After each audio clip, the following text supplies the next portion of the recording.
Mike, turn your games down.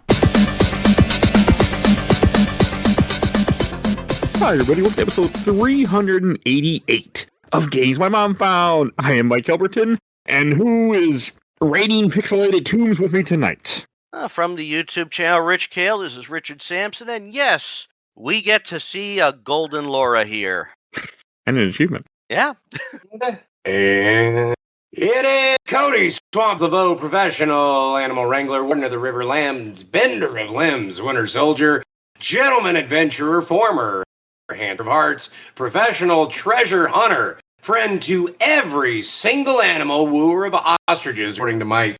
A victor from his previous house, the Mississippi Miracle, the Acadian Nightmare, the one, the only Cajun Crippler. Cody Laveau coming back to raid another tomb. And in fact, y'all can probably hear that. There we go. Let's do Colorado Kool-Aid, Mike. I feel bad I didn't actually grab a beer for this one. I have beer, but I didn't put it in the fridge. Did you at least bring some I have whiskey? I have my Coca-Cola. Zero sugar Pepsi instead. Oh my God. And I'm holding up a bottle of Canadian Hunter that is larger than my face, if you look at that. A Canadian Hunter. It might not be as good as Crown Royal, but it's got the dog on it. And it's $10 for one this size. Can you actually believe that? So you know it's. Are you allowed to drink Canadian whiskey in Texas? It's not outlawed yet? For the next 6 months or so y'all better stock up. This stuff is way too smooth. I'm telling you. Otherwise, I will sneak across the border and bring it back with me. I love this stuff. Cheers. I know. Isn't that worth 2 gallons gas in Texas? I'm telling you. Oh, geez, dude. It's getting bad. I don't know how bad it is for y'all, but it's finally starting to come back down, but it's getting gnarly. It just hit $3.95 again here. Okay. I think we're just not that starting to bad. approach. Well, so what's bad for me is when my Jeep got totaled by a shop. Grease Monkey, fuck y'all. Y'all absolutely did that to me. I'm suing the hell out of y'all currently, but since Grease Monkey completely tanked my Jeep, I bought a $2,000 Subaru, which only runs off of super or premium gas. So if I could not think of a worse time to own a super premium gas car, it is right now. I'm about to have to choose whether or not I want to pay the arm or the actual leg to fill up my next tank of gas, because that's how much it costs. Oh man, how much is unleaded there right now in Texas? Unleaded around where I am has dropped just below 4. It's like $3.99. Oh, okay, so you're close to what we're dealing with. No, then. I'm about to y'all. It's actually generally pretty cheap here, but I'm not too far from a Walmart. And even though I morally oppose Walmart, they do typically have the cheapest gas next to me. I mean, I shop there all the time. I also used to work for them. I don't judge at all. I just said I morally oppose. You know, somebody brought up that I think it was Ron Funches said that Walmart is kind of like my parents. I wish they weren't close to me, but I do get an odd sense of a satisfaction when I steal from them. Also, heads up, if you're going to shoplift from Walmart, you shouldn't, because that's a crime. But hypothetically, if you were, don't steal more than $2,000, and they will let you walk out with it. But once you get over that amount of money, it's then considered a felony, and they will track that over consecutive shoplifting trips. So what that says to me is Walmart basically has a free $2,000 or a free $1,999 coupon. I don't know if that applies with tax or not. So just be safe out there, guys. But do not steal. Do not steal. Never do that. I don't want to get sued. I'm not encouraging that. But if you did, I do believe that there might be like a $2,000 tab that you can run up on Walmart. There is. You don't want to. That could probably vary from state to state. I mean, let's face it. Yes, it does. But be very careful. I'm not telling y'all to do that. There's a cap that that I think is a legal thing that like you could actually look up. I don't recommend it because they might not follow it. But there is wherever it becomes a felony, retail stores have it. I mean, there's historical things of that happening historically. Like you can look it up as a statistic. Yeah, where they waited for multiple trips for them to steal enough stuff for it to be a felony. Oh, yeah, I used to work for a big chain like that, and they knew who the people were. And they just watched them and said, "No, we'll just tell the police and we'll just wait." That's all. Like in New Jersey, if you even think about stealing a penny, they'll lock you up for grand theft. Wow. That's New Jersey though. So what are we here? We are here to talk about not politics. Tomb Raider, the first one, the one and only, developed by Core Design, published by Eidos Interactive, and came out originally in 1996. Fuck. Yep. 30 years old. Also, the folks that made this made Fighting Force. I don't know if y'all ever played that game. Those came out like 1 year right after. Fighting Force is fun. You should play it for this show, even though you definitely won't play it for this show. But it is. I know it. Yeah, I've never touched it. It has the guy that has like open flannel shirt and attractive polygonal woman and other attractive polygonal woman with a different haircut and giant man that's like 7 feet tall. And you could pick one of them and it's Streets of Rage, but in 3D. So it is pretty fun. Yeah, I know it very well. Never interested me. Wow. No, you're not missing out on much. A giant woman? Let's face it. That would definitely not go over or have people drooling. Definitely not a giant woman, not a 9 foot tall woman. Not like a lady rugby player, just hypothetically speaking, just I'm not speaking from my own diary or anything. I don't believe that right now. I met you. I will admit, Cody, that sounds like a real funny game.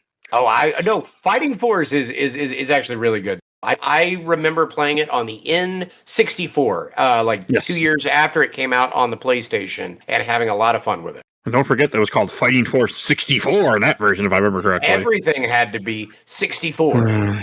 Yeah, which then the joke has to be, well, it's got to be pretty good because there's 63 other. Yeah, everybody made that joke. So I always like to start these off with our histories of what we have with this game, and I have never played Tomb Raider before for more than like 10 minutes randomly in demos and things. None of my friends ever had it back in the day. I have never touched this original game really until this past week. And I played the remaster. We've popped his cherry for the original Tomb Raider. Yeah, wow. I wish we didn't.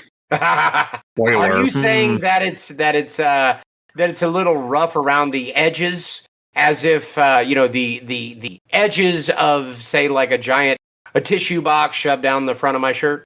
This game has Waka waka. I think I need a little bit more of this whiskey, and I will start being funnier. Oh, I mean, I actually played this majority in the old graphics, so I thought I liked them more. Yeah, same. Well, I could see better. They were brighter, but that's it. We'll get to that later. That's the difference. For sure. That's Richard. My history, let's see. I first got Tomb Raider when I got my second computer, which was a Windows 95 computer, and it was able to run it. It had a decent CD-ROM drive on it, and so, I got the game, and like any fresh out of college guy who had it on computer, I found the nude patch, the nude Raider patch, the fabled nude Raider patch, and boy, that was a trick to get that to use that. You had to install the whole game on your hard drive, and yeah, because you have to.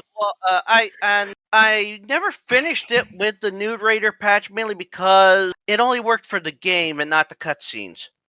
Plus, that stuff sometimes doesn't always last. Like the novelty of it wears away after a while. I just pulled it up right now, and I think you could. I think you could actually post this on the internet without it having to be blurred. Like this is. I'm trying to. It's sort of oblonginal.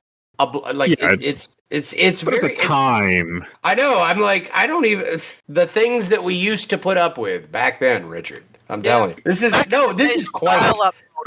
This is quaint. All right, can I frankly say I'm seeing this for the first time on my right now because I didn't even know that was a thing. But of course, it was a thing. I just never looked it up.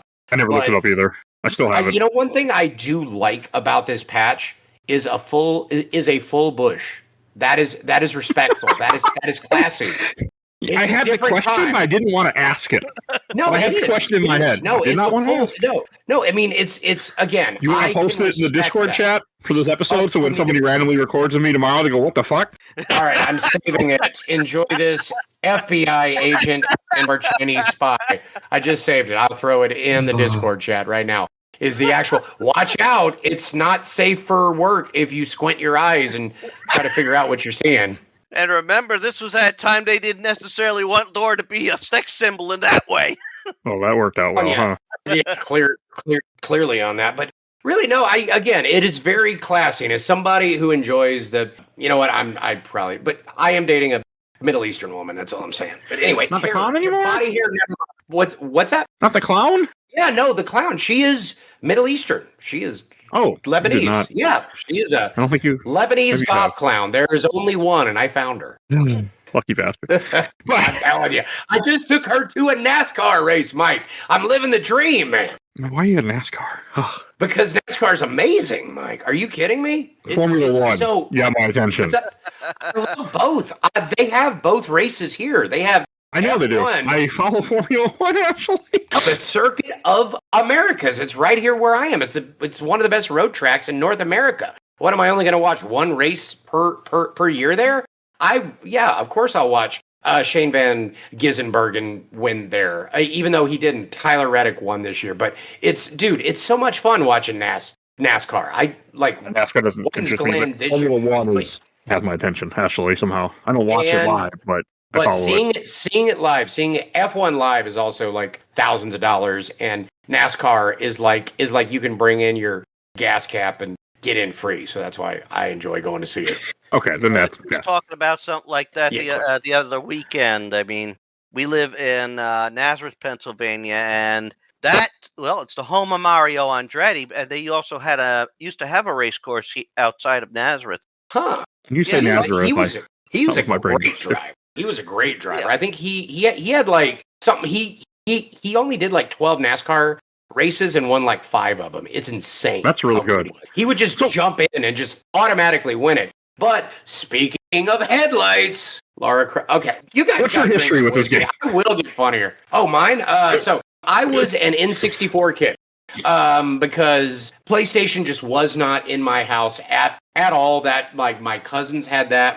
My cousins Genesis, my cousins had Dreamcast and all that. So I got to kind of see those worlds when I was a kid, but like twice per year. It was like Neighbors or other kind of stuff. So I was aware of it, but I never really saw it. So about like when COVID happened, right? I got me a RetroPie, one of those things you hook into the to the TV and you load the ROMs on it.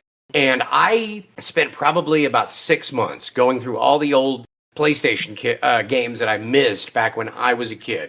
So I played Tomb Raider and Crash Bandicoot and Spyro and the original Resident Evil, because I had played Zero, but I never played the original Resident Evil. Just all that stuff I missed. I went back and I played that over the course of about 6 months. Sitting at home during the pandemic. So I did not play this game until 2020, like long after I had played the Tomb Raider remakes, which I love. I play these like years after that. So it was I have no nostalgia for these games. Like this is me being grown, knowing anything that was going on here. So I'm the only one who has played it multiple times prior. So yeah, and I won't be playing it multiple times.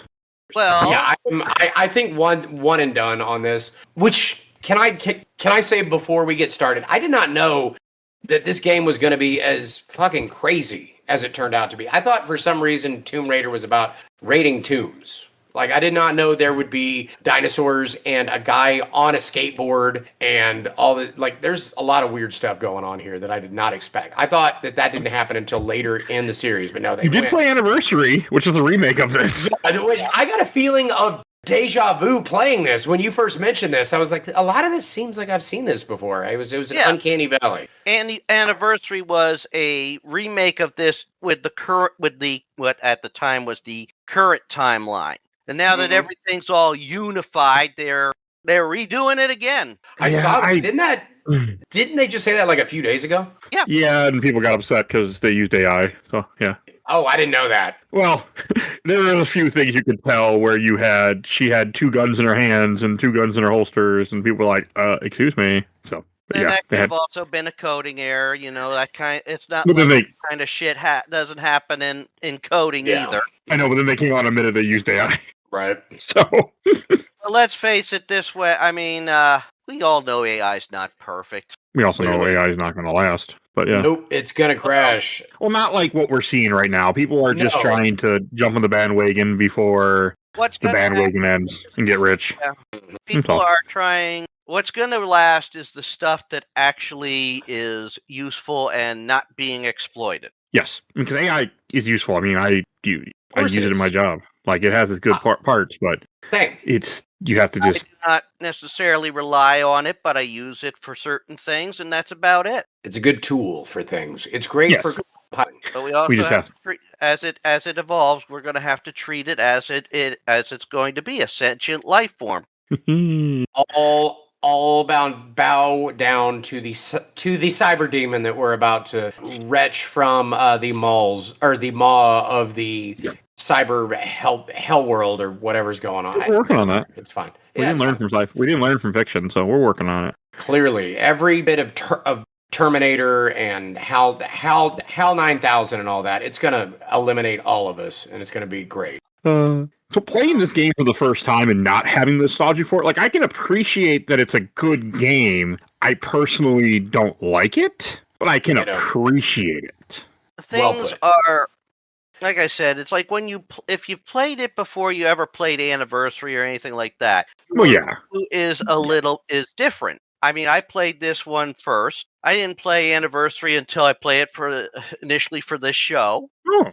But so I have more fond memories with this. I mean, this was the only like Tomb Raider game I really enjoyed playing multiple times. I mean, Mike knows my original thoughts with Tomb Raider 2. I don't have any memory of it, but yes, they are cataloged on this podcast. Yeah, I actually put it on the shelf that time for the podcast because I actually played through the whole game. Don't worry, you'll get to it again at some point. Yeah, I know. The three of us are going to recover it at some point. Yeah, well, I know that's coming. Every time. How many more Tomb Raider games do we actually have left? Because I feel like we've done like four or five, something like that now. We've done more than that. We've done 6. We've done 7 now. Wow. Time flies when you're stupid, I guess. Time flies when you make a podcast and take fucking years to get shit done. That's what it takes. No, there's 2, 3, 4, 5, and Angel of Darkness still left. Yeah. Okay. And then there's the 2 top-down ones, which I really want to do. Yeah, those actually look really fun. Yeah. The other one. I think those were initially designed to be co-op. Yeah, they're good games. I still have that one on my Xbox 360 that still runs, so that one's ready to go. That's on PC too. Mike will not be playing the Tomb Raiders on the Game Boy Color. No, I might actually. I have them on my handheld retro thing. If you want to do that, I'm like you could do like a mini episode on it. I would, yeah. I'd have to see. Download ROMs, but yeah, they're not hard to find. No, I have them all. I actually had physical copies of both of those, but I never finished them. Huh. Tomb Raider is one of those series that I mean, this is the 30th anniversary. It's all felt fitting to at least cover this game for sure.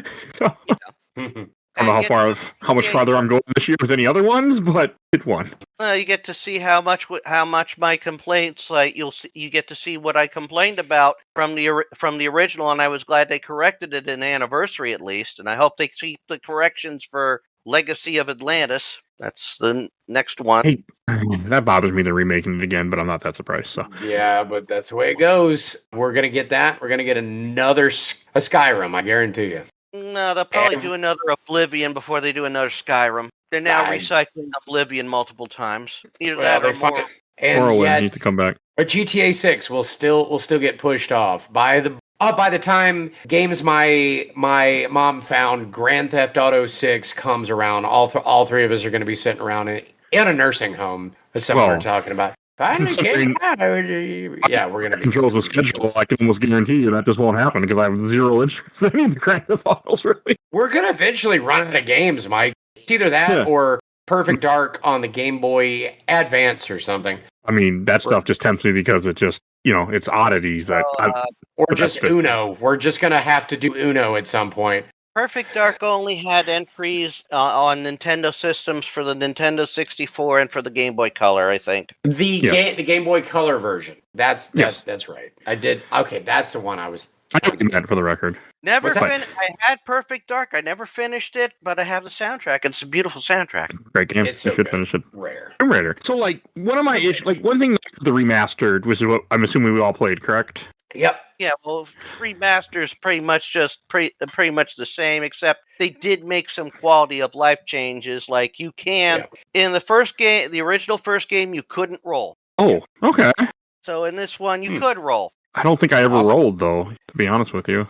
You know how much that makes certain things a lot easier, like doing that swim in Poseidon area? Oh, okay. I did do the roll sometime. Never mind. Now I know what you're talking about. Yeah. I did do that. Okay, I figured that out. I didn't do some of like the cool jumping mechanics that are in this game. I did not do that. Oh, I got a few achievements this time when I played it. I did a swan dive from maximum safe height. I did not do nice. Swan Dive. I tried. I didn't know what button to press, and I didn't care enough to figure it out. So I just jumped until it lined up right, and she made it through the water hole, and I was like, I did it!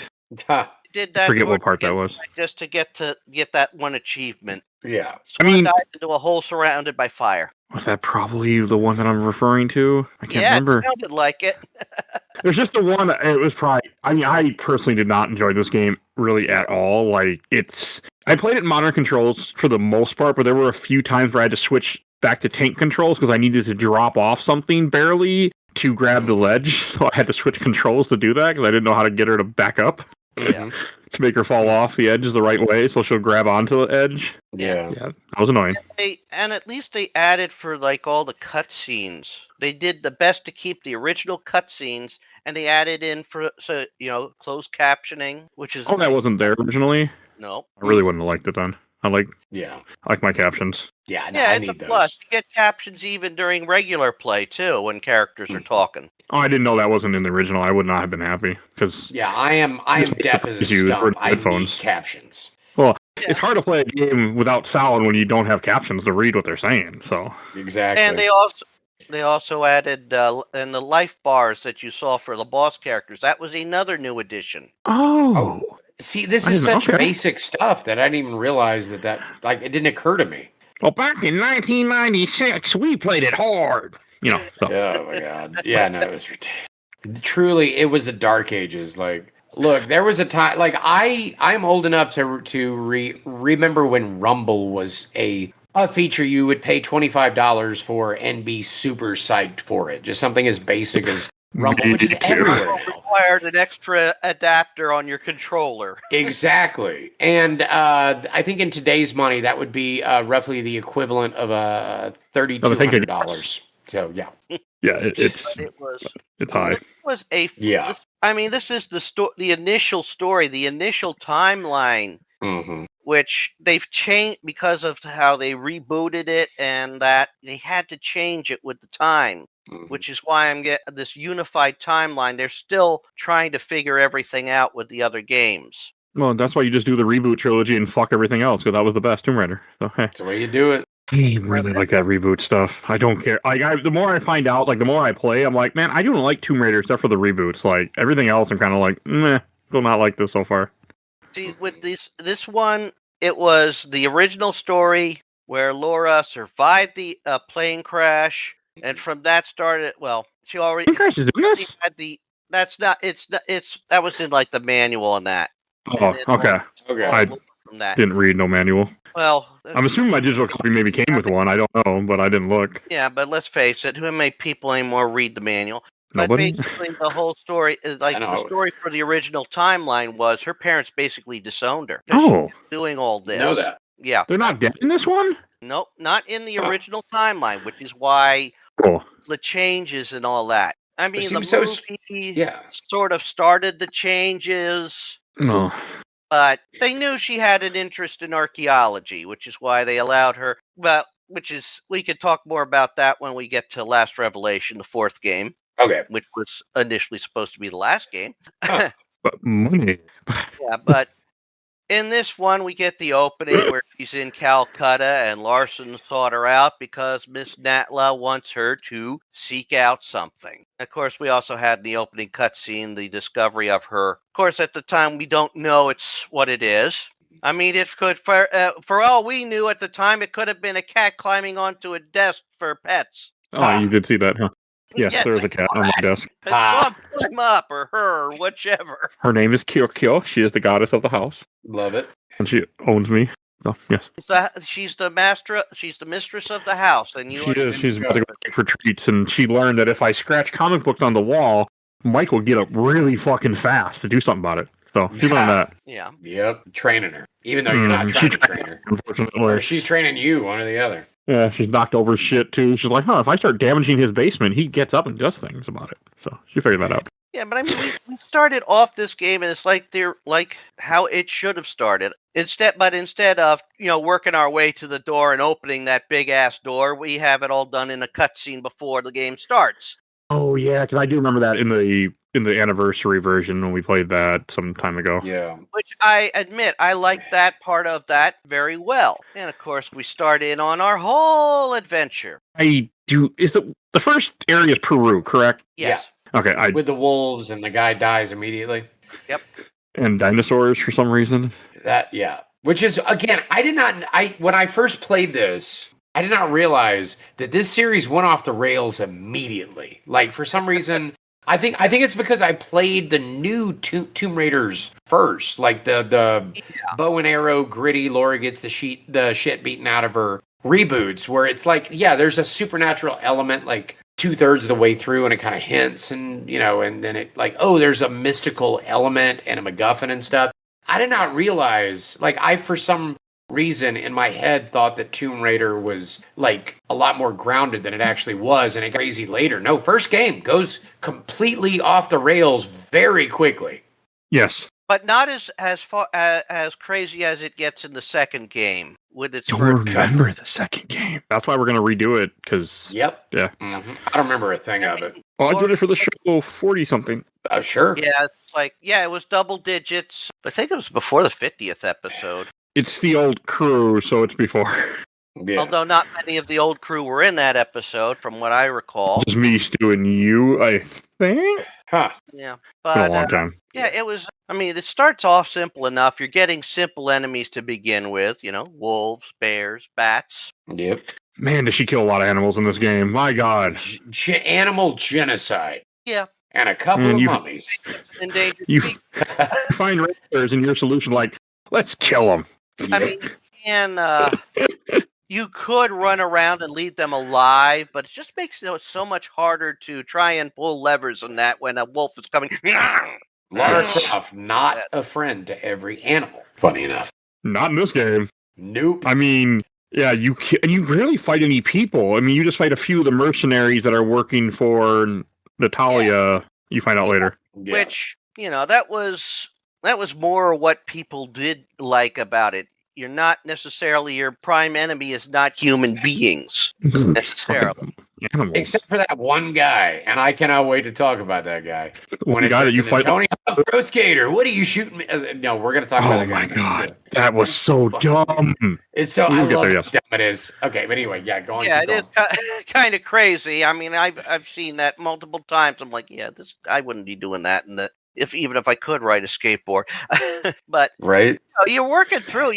You're pretty much, you're going into something unusual the farther in you get. I mean, when you get a title like Lost Valley, you kind of suspect and expect Lost Valley. I think we're going to have dinosaurs. Yeah, but I mean, I know it must have been a shock for people in 1996 when they saw T-Rex in this game. Was the promo? Did they let you know there were dinosaurs in this? Like in the magazines or on the ads or anything? Because I was shocked. Probably I can't remember some of those ads, but let's also face this, that at this time that this game came out, we were fresh off the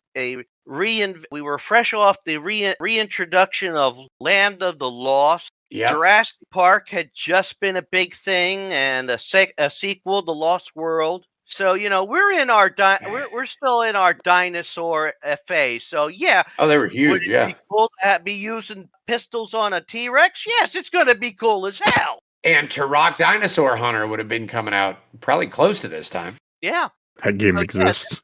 I love that game. The controls are terrible, but I love the vibe. I mean, let's face it, dinosaurs are popular. They're awesome because they're rad, dude. Of course. Yeah, and of course you had velociraptors in this too. So yes, I mean, the two most ferocious dinosaurs that we know of, velociraptors and T-Rexes. Why not shoot them to hell? The two best ones. I also love that she's like, I don't know, like archaeologist. So she's into preserving like these one of a kind things. And just an animal that's been extinct for 35 million years, shoot it in the head. We can't hold back and study that and call somebody. We got to immediately put that thing down and not immediately collect one bone or one tissue sample. Look, you see the background of like this looks like Indiana Jones's office. I know this is theater of the mind, but I have artifacts in my place. You can see them. I cannot believe that Lara Croft, as an alleged scientist, a field scientist, which I am, and we're lesser in the eyes, but still a scientist, allegedly sees a dinosaur and immediately just wants to just blow his fucking head off. I mean, everything in this, like, you ruin the places you're in, technically, because some of them fall apart after you grab the artifact. So and there's so many rolling boulders, like, mathematically not, like, there's too many boulders. But, yeah, she did not write a single field note. There's not a one thing. She did sloppy field science. Is why nobody takes the field seriously whatsoever. I only carry one pistol on me. Well, in the game's defense there, we had basically couldn't have the technology to have her comment on everything every so often like she did. Yep. No, it just, I mean, yeah, it's funny though. It is good humor to it. No, it's just the levels, I know they were impressive for the time, but one thing that this game did, which makes me dislike your game when it happens, is there were, I want to say from Greece onward, I pretty much had to just watch a YouTube video and then do what the YouTube video did. And when I have to do that in your game, I am unhappy. I could not figure out shit after a while. Like, I tried. I just could not. Well, in part, that was also the time of strategy guides and all that. Oh, I know. I mean, I know it's the time, but like, I had a guy. I have no problem using a guide, but when I can't understand what the guide is saying and I have to literally watch a video, I get upset. Yeah, and also, I mean, you also add to it, this was also, they did want you to explore. I know. Yes. I mean, look, this is the only Tomb Raider game, these sets of Tomb Raider games where secrets don't necessarily, you're not trying to get all the secrets to get, get specials or anything like that. You're just trying to find the on top of the god dang sphinx. That's all you're. Yeah, sorry. You're just trying to find what extra equipment, right, in this game, pretty much, like extra ammo and health kits and. It was not a Cthon, and I do appreciate it for that, because if there was like 25 map pieces, I would have lost my mind in this game because the textures are too similar. Yeah. Oh, I had to, because like I would switch from graphics, not because I wanted to see how they looked, but because the new graphics were darker than the old graphics, so there were times where I had to switch it to where I could see better because I couldn't fucking see what I was doing. It was more natural. Yes, but I'm not playing a game for, but they I mean, some of those levels you didn't necessarily see. Almost every level in this game in its original graphics was pretty much inside. Inside something, yeah. Caves, tombs, yeah. You are correct. But with the new graphics, it looks better with some of them because you get a better grandeur feeling with it. Lost Valley, now you can see a sky, but the best you could assume was it was maybe even in a giant cave. But see, I also like the thought of the Lost City, because I did both. Like I said, I played the original back in, I don't know, 2020, which I don't remember very well. I've killed a few brain cells since then, but I do remember the dark sky. I do remember the dark sky of it, and I liked the thought of like this underground city in a cave with this It's very what's that game? Sunless Sea, where it's like there's a whole ocean beneath the Earth's crust. I like the thought of that. Yeah. But Skybox versus them not being able to render the Skybox back in the original. I didn't even notice any of that.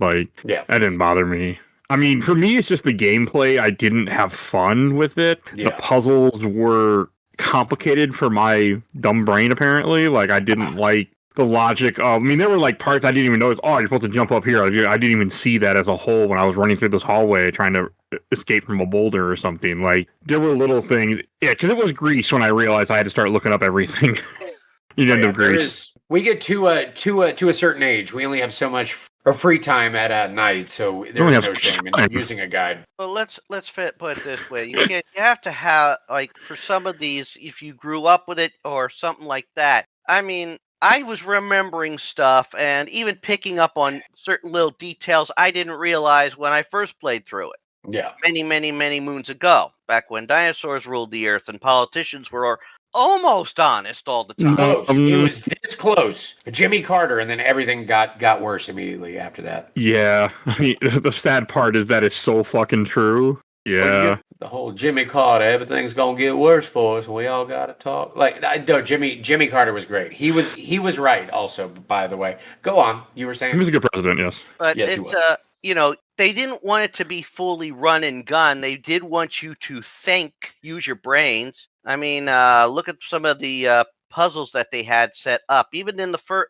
Lost City or Lost Valley is probably one of the more, you have to open up the gate to the next level, which is underneath a waterfall, which means you've got to divert the water. And to divert the water, you got to find 3 gears. Yeah. No, not 3 gears, 3 cogs. I will say something to that too about having to figure stuff out. Back in the day, there was only so many games coming out that you actually wanted to play, or that were even accessible to you on, like, it was a much smaller world. And if you were a kid, especially during that time, if you got a game, I don't know about y'all, but if you got a game, that game was gonna last you for 3, 4, 6 months. So the fact that it needed to stretch out because you would just spend like hours like on a Saturday night just exploring stuff because you didn't have anything better to do because you couldn't drive yet.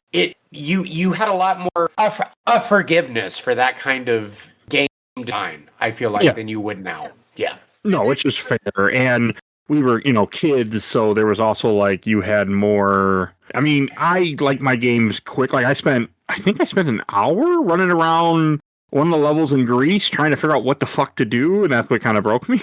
No, game, like, to me, and a hour is an hour. I am the guy that has to make a calendar now and like divvy off game time. I have from like 9:30 at night till like 10:45, and that is my game time. I cannot waste an entire hour just trying to find something the way I could back in 1997. Yes, I mean, yeah. I will use a guide, and I do not care what anybody thinks about it.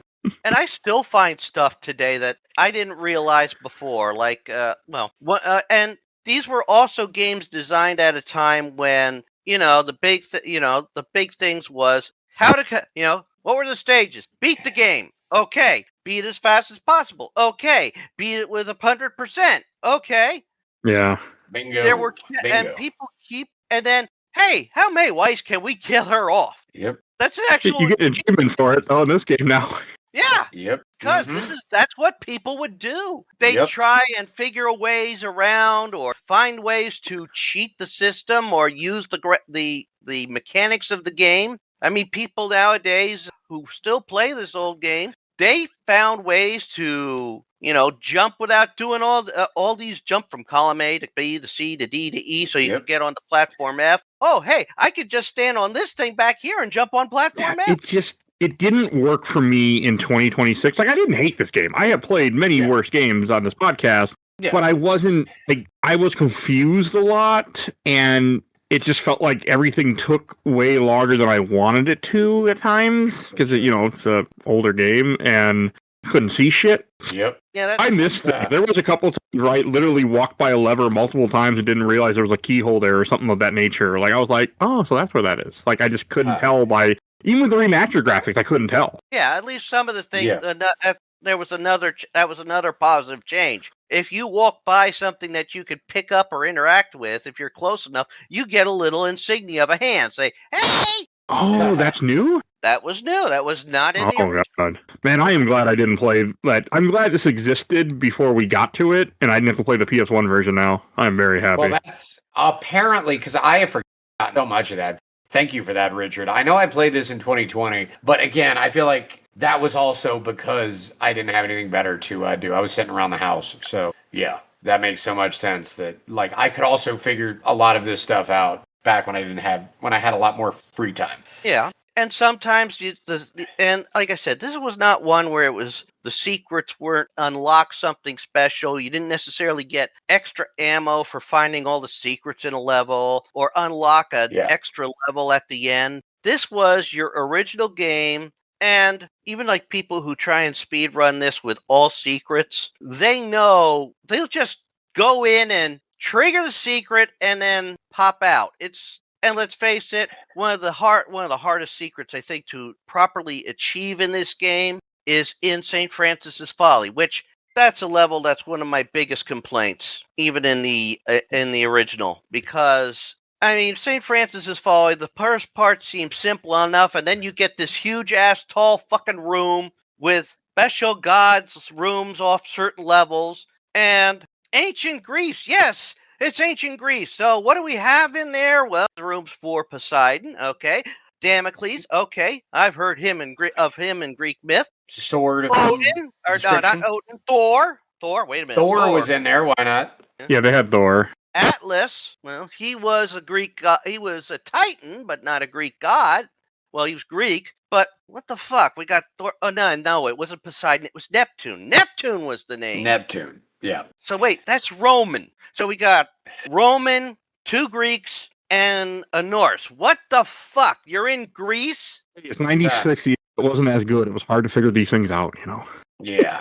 Probably just the ones that they knew about. Yeah. And it's just and for some that's your first introduction to some of these names. I mean, yeah, I've heard the song Sword of Damocles from Rocky Horror Picture Show, but I never knew the full myth of Damocles. Same. And some of those challenges, they kept the same from the original, and some they changed them. Yeah. I mean, you still had to outrun the boulder, or the giant-ass sphere, which was used in the other game. Right. But this one, you could actually do pass in one of 2 ways. You could trigger it and make your way down to the pit where it's going to fall in and hang off the ledge, and it'll go over your head. Or, if you're brave enough, and I actually did this for the first time, I jumped over the boulder. And there's even an achievement if you can make it to the ledge before the boulder gets to you. Okay, that's kind of cool. That is pretty rad. I do like the achievements in here. I thought were pretty cool for the few that I got. I did get the one for turning her into gold, though, just because I saw it was an achievement, so I did it. Of course. Everybody does it in the game. You know about it. Midas's hand turned to gold. Whoa! That's cool. It is cool. Yeah. They were clearly having fun with a lot of the designs of what they were doing here. Like the things that they really wanted to put the time and care and attention into that weren't strictly necessary. It really showed, and it made the whole thing feel very special. And now, and Cody, you now saw how they did our Frenchmen. How I said they did the Frenchmen. How they did Pierre wrong in Anniversary. Sacre bleu. No, I liked him better in this version. With the last name Laveau, I do take some offense to French characters that are done incorrectly. I thought that Pierre was done much better here. Yeah.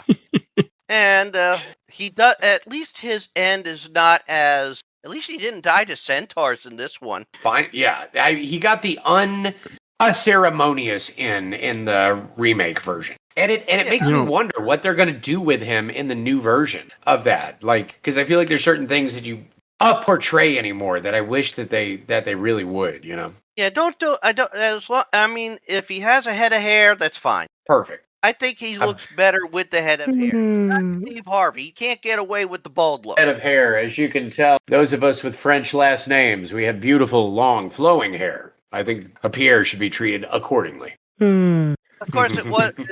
I found out. I met him.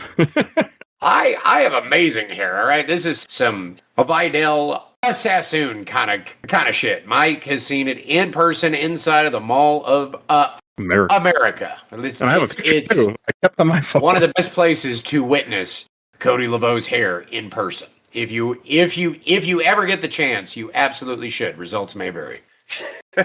I mean, the biggest difficulty they kept is Pierre running around the levels and occasionally taking pot shots at you. Yeah, which is a very French thing to be doing, to be honest with you. I mean, I think the only level he doesn't show up in the Greece levels is Palace Midas. Yeah, it was too much though. Like I was like, I don't need to. He just randomly there. You shoot him a few times, and he runs away, and I'm like, this is annoying. Well, there's a lot going on. There is a little trick that some of us have used, and I've used it myself. Go on. This happened in the cistern. When you go into that one room where you have to jump up and jump across the increasingly higher platforms where you first face two gorillas, and no giant ass rats in that room. You can actually avoid causing him to spawn anywhere else if you just leave him alone and just make your way up and pass him. Okay, that's kind of cool. Yeah, that Huh. was. It's a bit of a flaw. I mean, you'd think he would run around elsewhere if you leave the room, but no, he stays in there. Huh. You could actually, watch him, and you get closer to him, and boom, hey, oh, there's Pierre's health bar. Huh. And it's every time you face him in the game until that final moment, that health bar just pops up, and it was you never see it go all the way down. Huh. He always runs for his life and then comes back to bother you later in the game.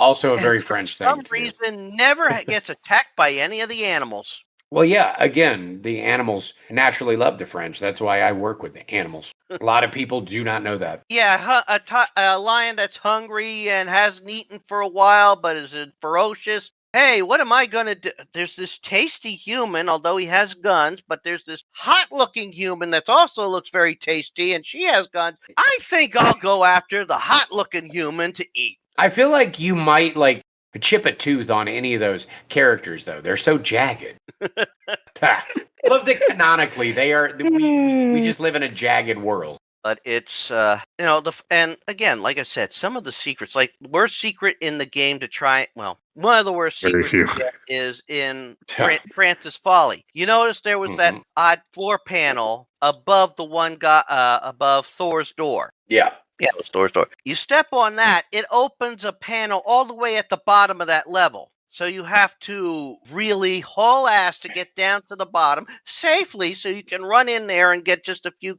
clips of ammo. Of course. And other ones, oh, hey, you can go in here, you've triggered a secret, but if you do all these parkour-style jumps, you can get some good little stuff up there. Yeah. But Again, it's just the little things about this game. Yeah, and you start seeing early on, like certain levels, they sort of merge together or could overlap. And there's a fun little thing in the cistern. I think I took a picture of it. I just never shared it. I mean, the graphics weren't bad. Yeah. For the time. But the cistern has this fine. unique little thing. Like in the level design, towards one of the last rooms. No, not in the cistern. Tumatak? Yeah, Qualipec. There is this room where two boulders sort of go. If you try and run across, you go to run across. If you stop, they're gonna splatter you. Yep. But there is a weird thing about that. So if you go in there, like with the camera mode, Yeah. and you step in the room that's along the same wall. But if you go in there and then take the camera and scoot back into the room where the two boulders are, Yeah. you'll actually see Laura standing at the end of the boulders because they overlap. Didn't know that. Yeah. It's probably something a lot of people suspected when they tried to, check things out. I'm going to see if I have a picture of that. What do you think of Egypt, Rich, in this game? This is in Egypt I like better. Than Anniversary? Yeah, because, well, in some ways I like it better. In some ways I like Anniversary better. I mean, Egypt has always been a level that overlaps. Yeah. That's one of the things about it. I mean, you start off in City and then you go to Obelisk, but Obelisk also overlaps into City before you go into the Sanctuary. And I'm going to put this one in the podcast chat here, or the recording chat. So, let her rip. Basically, that Egypt, that was one of the key moments, and the image I'm just showing you, that's the whole cistern thing, or the Tuma Qualipec thing. Yeah. So as you can see, that's weird because, you got that, she's standing in front of that boulder. That boulder, if I had gone in there first, it would have been triggered. It wouldn't have been there. There'd been a boulder on the underneath there, but that can't be done playing game. But it kept a lot of things, that you got to face it. Getting through that whole room with the statues was a lot easier. They weren't sliding in or out. Of course, there was also the bitch of some of those jumps, and all those panthers. Mm-hmm. Then you move to Obelisk. That is always a tricky level, and that can throw some people. But I know some shortcuts. I didn't have to jump all the way work my way all the way around and near the bottom and trigger the mummies in that one room because I knew how to do the jump and I was willing to take the health hit.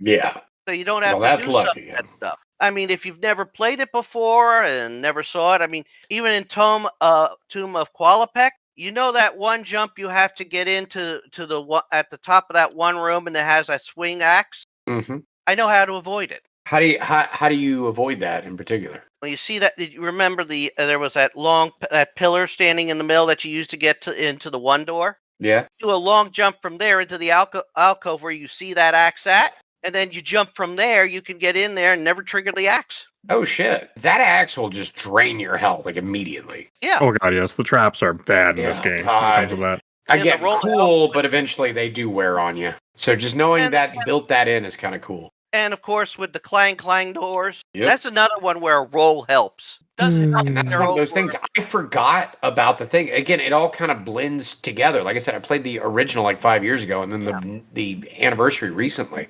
Yeah, it's kind of The original. I mean, in the original, you couldn't roll through those doors, but at least not in the first game. Yeah. But it's but Sanctuary of the Scion. That is the one that I did not like what they did. I mean, not for the room, not for the Sphinx itself. I mean, as I said, and I've said it before, and I'm going to share the image too. And this was used. That image was captured using the camera. That's an impressive Sphinx. Yeah, no, the Sphinx was good in the remastered no, version. the Sphinx is awesome. I like the Sphinx in both versions, to be honest with you. I mean, that one gives you an epic feel. You Yes. come out from underneath on its back. Mm-hmm. And that's an epic thing. And to reduce it to what they did in Anniversary was a great disservice, in my opinion. That's fair. And of course, you can also see in that picture where the Uzis are. Yeah, I was about to say that the Sphinx is also inevitably tied to those to that hidden Uzi. Yeah, and that's the only invisible platform in this game. Yeah. They put others invisible platforms in other Tomb Raiders, but a way to illuminate them. Yeah. And there were other little secrets, like certain jumps you can make that shorten your travel time in some of these, and even avoid triggering some monsters. Like, there are people who speed run this, or they look at use things to look at levels and see where all these trigger spots are. I mean, let's face it, this is about where you start running into flying Atlanteans. Yeah, it goes off the rails. The Atlantean stuff. Crazy. Yeah. Well, the Atlanteans ended up being the big thing, and well, it was our connection to Laura. I did not like the Atlantis overarching narrative of all of it. Yeah. Yeah, which is spoiled in the new game's title. Not necessarily, man. At least at this point, if you've got no idea about the original Tomb Raider or Anniversary, you've been in some sort of fucking rock. Possible. Speaking of, this feels kind of relevant to say this right now, since we're on the subject of Atlantis. Is it a hot take to say that Indiana Jones had the better adventurer Atlantis connection video game of the mid-90s between the two? I've never played it. Fate of Atlantis. Fate of Atlantis? Dude, it's so good. It is LucasArts Monkey Island style. You can't die, I think, except at the very. It's really good, man. We got to play Fate. Like, you can beat that game in like afternoon if you know anything about like point and clicks. It's so good. See, that's the thing. He's only ever played 2 point and clicks for this show. Wait, which 2 point and clicks have you played? He's played Space Quest 5 way back in Solid. the early days of the show. Yes. And love he's that you're played a I Have historian. No Mouth and I Must Scream. Another great one, Mike. Except you Don't like 'em. can't win that game. You can't win that game. You There did is a pick good ending. two very obtuse ones. I will say that. Well, I didn't pick the first He picked or the second one. the second one. I pushed for that. I can pick you some good point and clicks, Mike. I'd Yeah, like but I don't to- want to play any, so Point and clicks are a great palate cleanser. I think he would enjoy the Monkey Island game. Monkey Island I is so would, good, yeah. man. The remakes of them where you can switch between the art style, dude, you'd love it. You would love it. I have them on my PC. I just never got around to them. dude, we gotta play 'em. If you gotta do Monkey Island, I call dibs on Monkey Island. I don't care what I'm doing. If you do that show, I would. I gladly do. I've been Monkey playing Island as well. I played that game when it came out. That's how old I am. I am an elderly man, Mike. I was there in 1992. I was there on multiple floppy disks, dude. I They're got so it good. years later. Was part of a LucasArts collection, the first one, and then when I picked up the third game, and a game with first and second. So I have two copies of the first two copies of the first game, one of the second, one of the third. And then I got them all because life. Yeah. Couldn't get all the games. Back when I used to have all of the games behind me, that was one of the ones that was front and center. Like, I love those games. Someday, I know I need to play them, to be honest. So They're very fun. Do you like Monty Python? Do you like them at all, Mike? I don't know. I only ever watched one and I didn't like it, but that was a long time ago. So okay, because that's a very similar flavor of humor. So that's why I wanted to know. Okay, let's put it this way: the key thing about sword fighting in the Monkey Island game is the insults. Insult sword fighting. Yeah, it's so good. It's so good, man. You fight like a dairy farmer. How appropriate! You fight like a cow. Yeah.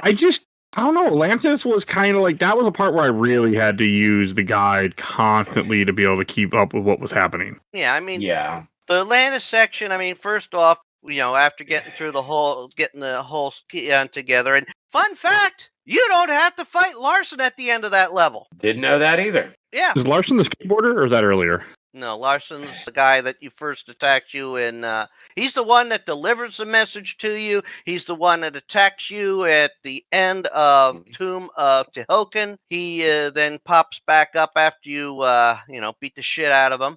He pops back in Sanctuary of Skion. Not sure how he got in that room.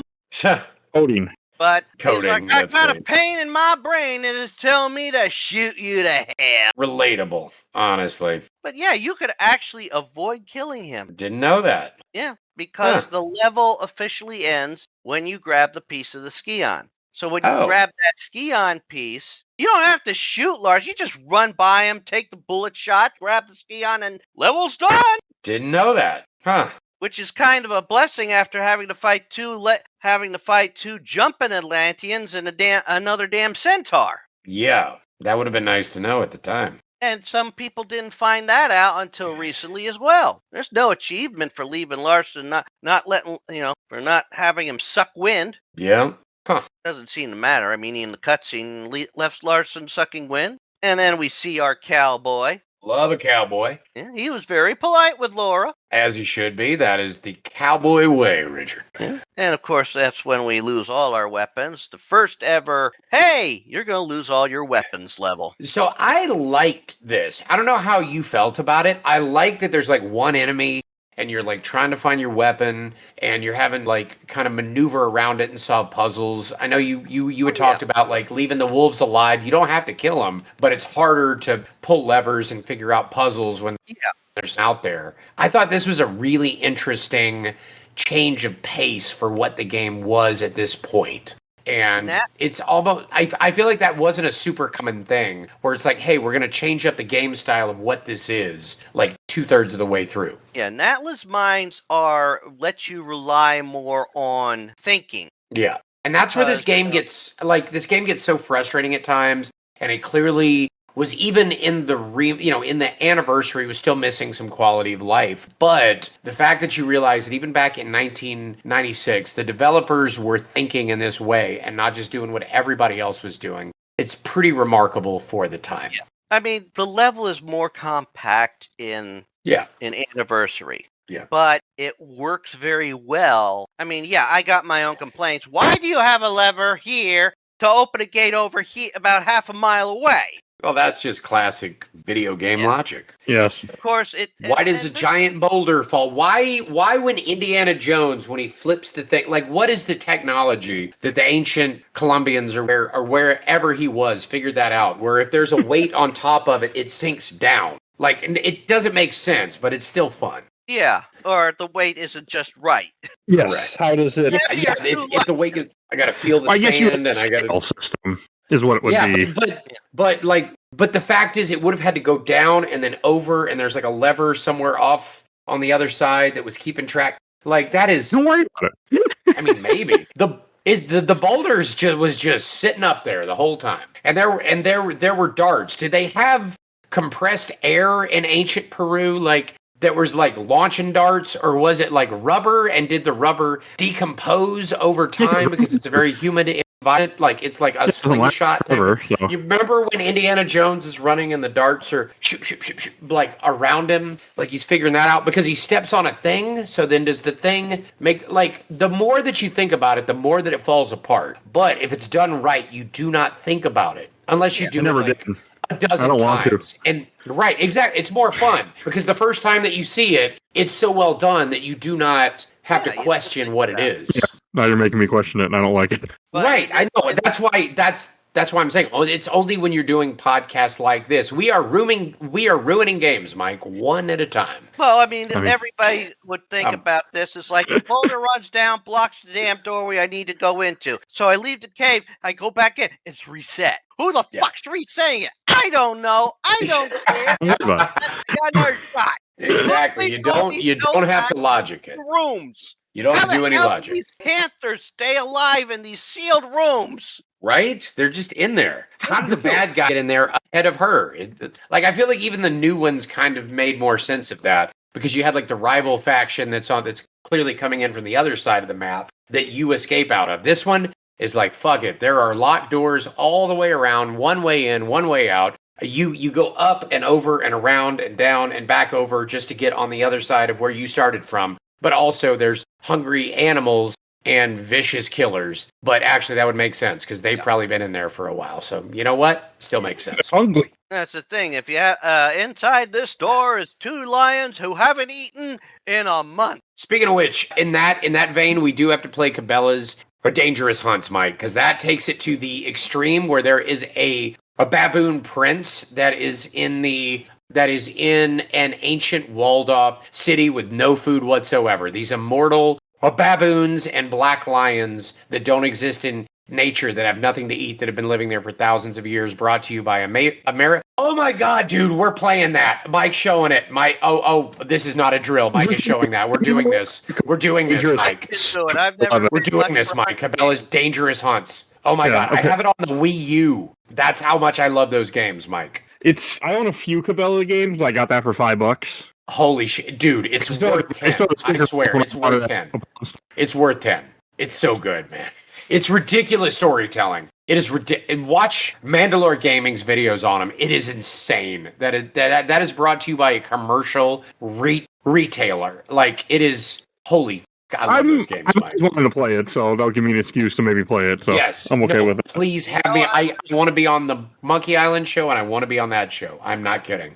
Monkey Island, cheers. Yeah, I'd have to be there for that one. There's 6. Me and Richard, we're calling dibs. Yeah, but somebody has to actually want to do it, and the guy in charge doesn't want to do it, so we'll see. Indiana Jones, maybe.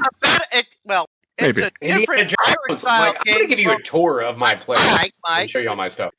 It's a different pirate-style game from Black Flag. I know. Correct. Correct. Assumed. And let's face it, you get to hear one of the people who was in 3 Terminator movies playing a bad guy. At least one of them is good. I'll let you decide which one. The psychologist that's in the first 3 Terminator movies. Yep. He's the voice of LeChuck in most of the games. I didn't know that. I never put that together. That guy's so good. And also, Mike, if we ever get to Curse of Monkey Island, it has Scrooge McDuck in it and Gary Coleman. Am I selling you on it yet? No, you're not. Okay. But... Yeah, Mike is so excited. He's so thrilled. I can tell. I mean, we are peer pressure, Mike. I want you all to comment on the games my mom found Discord. So only the Secret of Monkey Island Special Edition. That's it. Dude, we're gonna start with that one. And Dominic Otto, it's so good. You want to play the rest of them? They're so good. I'm just surprised. At least the first 3. At least the first 3 is you can skip the rest, but the first 3 are so good. First 3. The 5th one's all right. I mean, that's a telltale. No, I mean all of them are good, but you have to get through to Escape. I have Return to Monkey Island. I have The Secret of Monkey Island. I have Escape from Monkey Island. So I own a bunch of them. Escape is not the best one. Curse is really good. Curse is also really good, and that's it's cartoonish. I don't want to. Is good as well. Yes, again, the tales, which are kind of like by Telltale, and it's more of a series. There's like 5 or 6 of them. But Curse is where you also Murray, the evil demon. Curse is the only one I don't own. Yeah, Murray. You can't forget Murray. No, Murray, so good, but he didn't show up until the 3rd game. Oh yeah, we're also talking about Tomb. This is why you have me on your show, Mike. It's because I will divert the fuck out of a podcast. No, I know. That That's about me. normal. I'm trying to get That's why you have me on. But Cody, I'm trying to get him to put Alien Isolation on the show now because they announced 2. Good luck. Oh yeah. Oh, Alien Isolation is great. Mike, I just want to be on every single week now. Every Sunday, where I'm going to sit down and record with you. There's so many good games we got to do, Mike. These are all funny games to play. They're great. So anything else? Every podcast will be 4 hours long. It's going to be fun. And I will not talk about. I will instead talk about other games that we should be playing next. Instead, that's the whole thing. Well, let's talk now back to Atlantis, though. I mean, all right, yeah, Atlantis, please keep me on track, please. Up that pyramid, the whole pyramid. That was a lot better than what they did in Anniversary. Yes. I mean, you had to figure out these rooms too with your weapons and all that. You had to study things before jumping into them. Of course, once you become play it like day in, day out, or week in, week out, you learn all these things from muscle memory. And make you some people try doing something like blindfolded. Yep. But when you get, I mean, this is also where we first ever saw the Atlantean Laura or the doppelganger. Yeah. Oh yeah. Yep. Which is the closest you would get to a nude code. It was like a weird meaty Laura. That's the best that you had, was just hit the pause mode and use your imagination. And of course, also with the camera mode, you could even study how she moves and all that. She will, if you're holding your guns, this is what she's doing. Yep. Richard is holding his fingers out in front of him, doing that cha-cha-cha finger guns move. Theater of the mind, for those of y'all that can't see. To the left, she jumps to her left. It's like Dark Link. Anybody but us, because I don't post these videos, so. No, it's great. This just helps me. Thank you for having the webcams on, Mike. I do it for you. But I mean, for many people. I love you for it, Mike. And also, getting into the room where the Skion is. That's a little bit easier than it was in Atlantis. I mean, it's still a time run. So annoying. But it's not as annoying as it was with all those things pushing out from the wall, knocking you into the fire. I mean, as long as you kill all the baddies beforehand. And here's a fun fact: you could actually jump. They were ready for this. You could actually do a running jump out of that room onto the platform where you're going to fight the big thing. Yep. And if you do that, there is a panel that will open up so you can get back up to the previous room and do all that fun stuff. Okay, I did know that. I did know that one. And of course, also, if you fall from there, you get Laura's triple screen and get an achievement for that too in the remaster.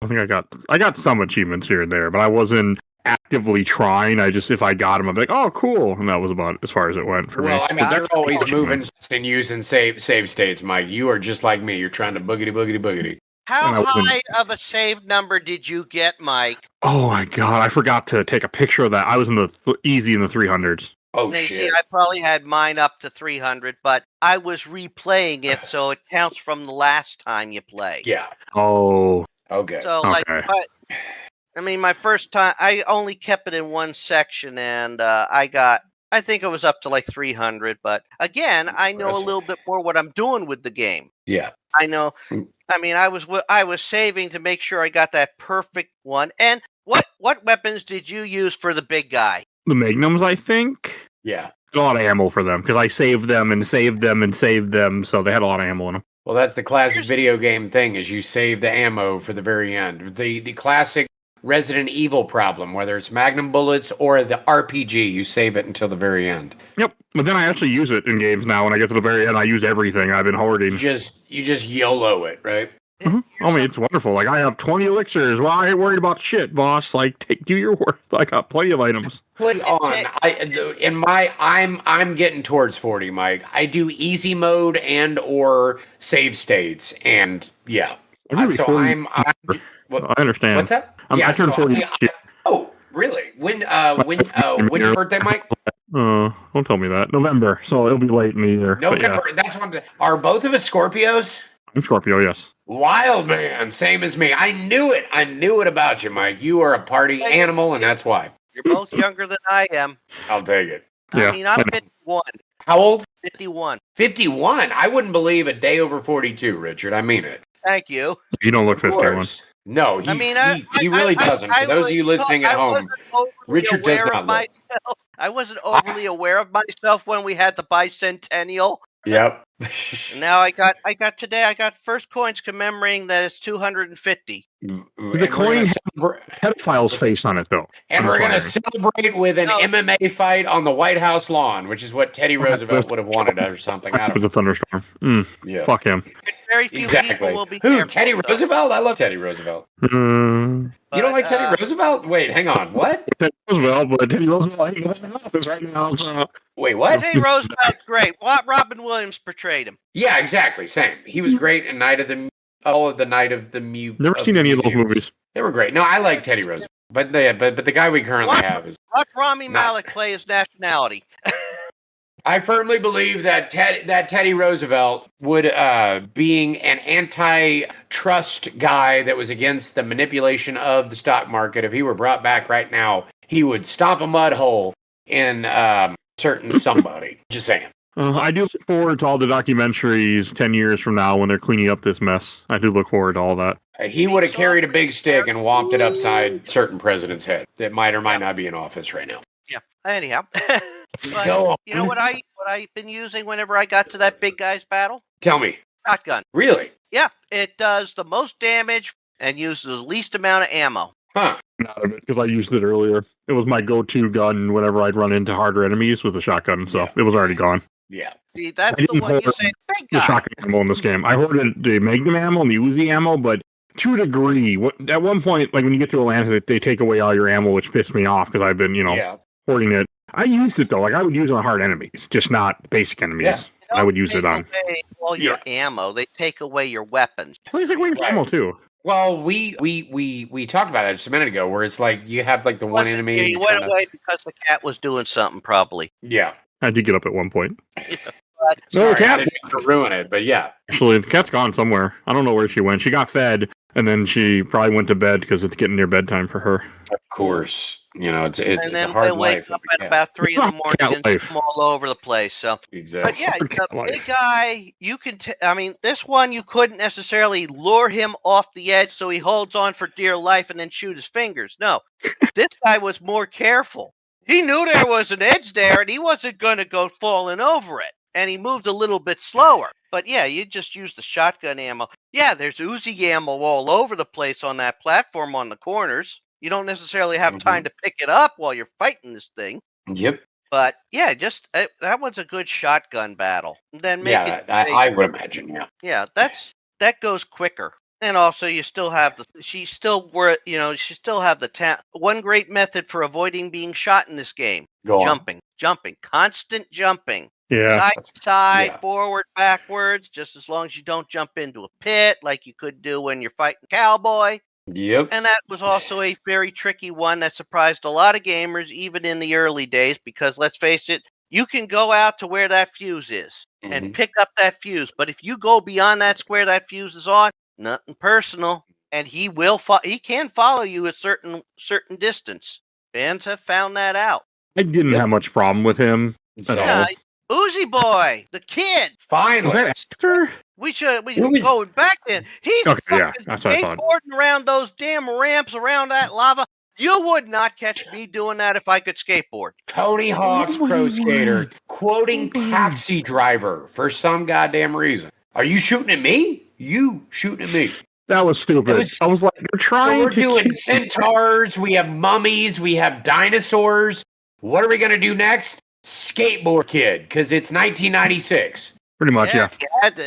I'm surprised that fight did not have a soundtrack from The Offspring. I'll be honest with you. Well, then they'd have to put it on the CD, and that have to read it from. And then this game wouldn't have been re-released because the music. They probably did not have the money for that. It was like 3 British guys that made this thing.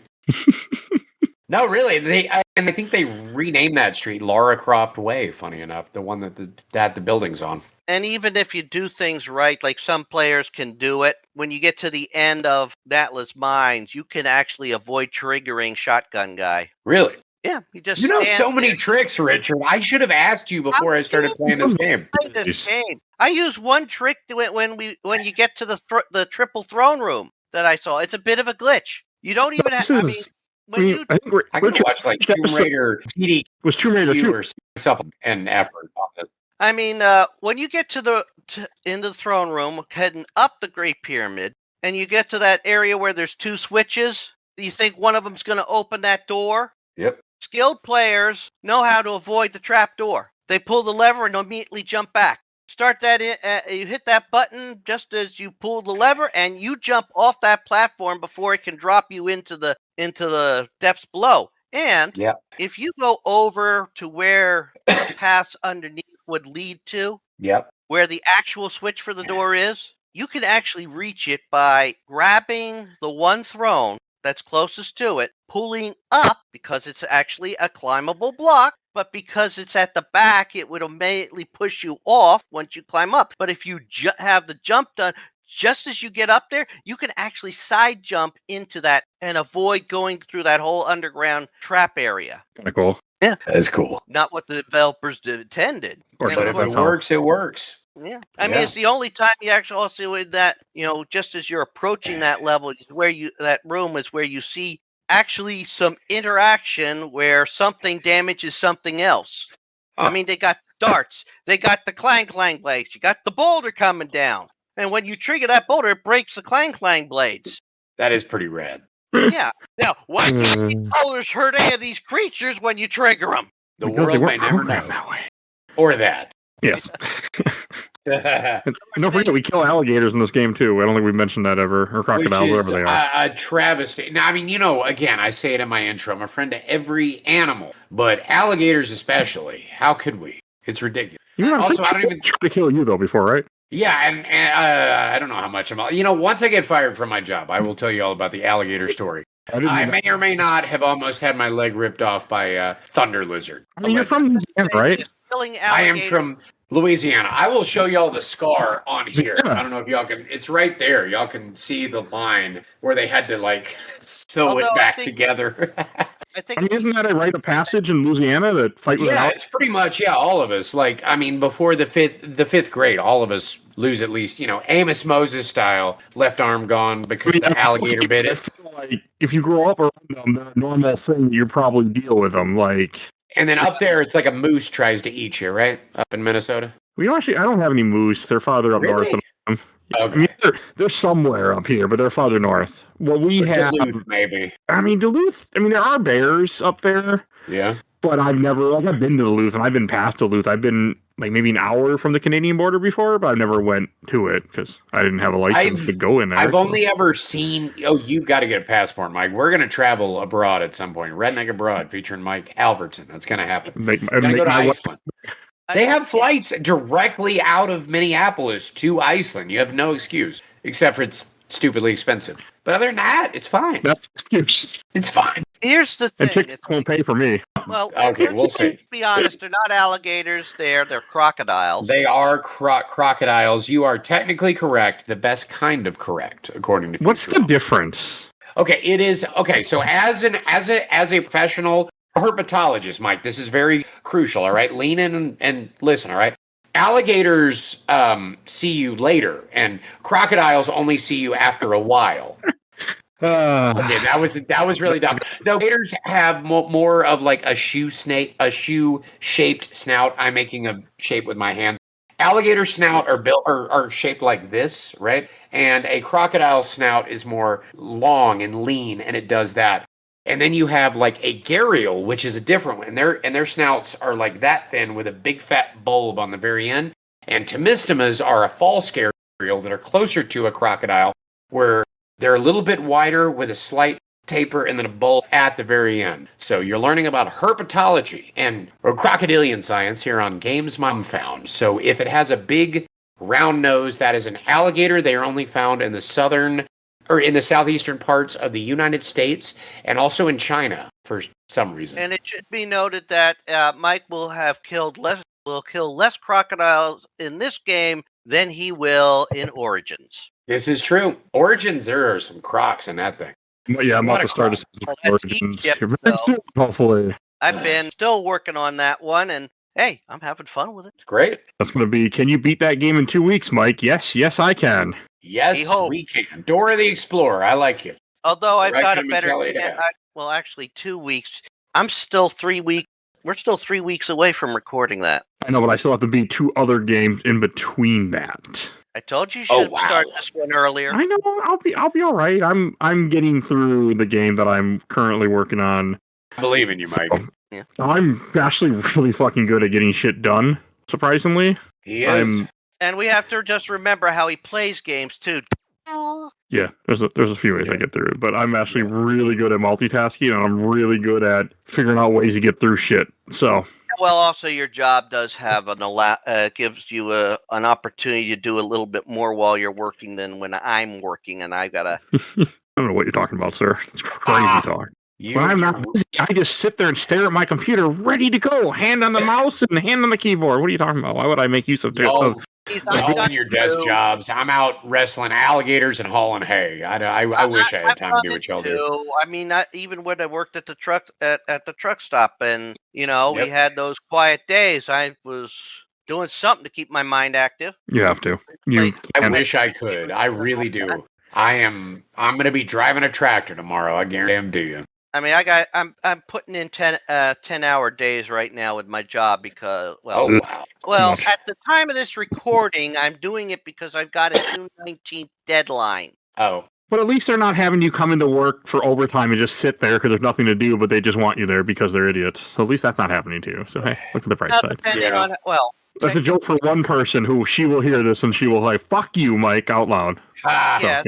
Remember, at least with depending on what you do, you can play some funny games as you do it. So we want to get the questions. Any last thing to say about Tomb Raider or about the final boss? We haven't talked about Natla yet, and that means we should. Yeah, speed round. Get her done, Richard. I'll do it with minimal intervention. I mean, let's face it. You get through the Great Pyramid after shooting the ski on and causing everything to go kaboom and all that.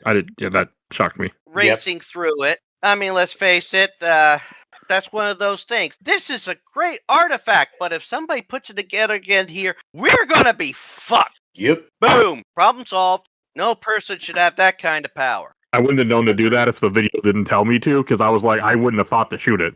It kind of gives you, if you pull out your weapons, it kind of gives you, the tip is like... I didn't pull my weapons, so... Exactly. But, you work your way down, you avoid the lava flow, and you get into that room where you have to make that precise jump right into that little spot, which, if you do a swan dive at the right spot, you get an achievement. It was like threading the needle or something. Or if you just throw your head against it enough times, you can get through it too. Somebody else also pointed that there was a little ledge that you could jump on that would get you there halfway down. The achievement is called Bullseye! Exclamation point. Oh. Swan dive in a hole with water surrounded by fire. Pretty rad. Yeah, and you make it down there. Swim through the water, enter that big room, and of course, Natla's pissed off at you. And she should be. Of course, she's flying around, so you could take her out, and would be feasibly possible to, once you shoot her out of the air and she crashes to the ground, to literally maneuver your way up, avoiding her shots. It is technically possible. That's impressive.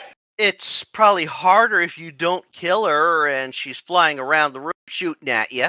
But yeah, it's technically possible. Of course, you had to kill her twice, right? In this too? Like that wasn't me screwing up? Okay. No, once you knock her out, she falls to the ground dead, and then it's like that surprise, hey, I'm not dead. You can't wipe me out that easy, bitch. Yeah, I thought I fucked up at horror first. Movie trope. You think you kill the villain and then they come back. Yeah, you don't. Yeah. Yeah, I mean, I purposely shared the picture of after she's dead. I saw that, yes. The only good Natla. But of course, if we go by anniversary, she's not dead. Yeah, but that's a different timeline. That did not happen yet.